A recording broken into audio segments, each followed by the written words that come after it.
I'm going to show you how to make Windows run faster. If your computer is running slow, there is a good chance that you have a ton of startup programs that are slowing down your boot time and making your computer feel sluggish. What you want to do is go down to your taskbar and search for...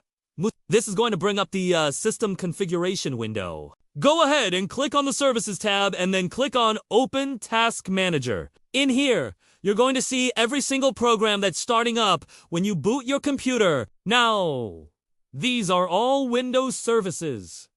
You can go ahead and disable all of them, and this will drastically speed up your boot time and make your computer feel a lot faster. But don't worry, you can still customize it and change things back to how they were before. Go ahead and click on the Startup tab and then click on Task Manager. In here, you're going to see all the programs that are starting up when you boot your computer. You can go ahead and disable all of these, but I recommend keeping at least one of them enabled so that your computer can run properly. And there you go. Your computer should now be running faster!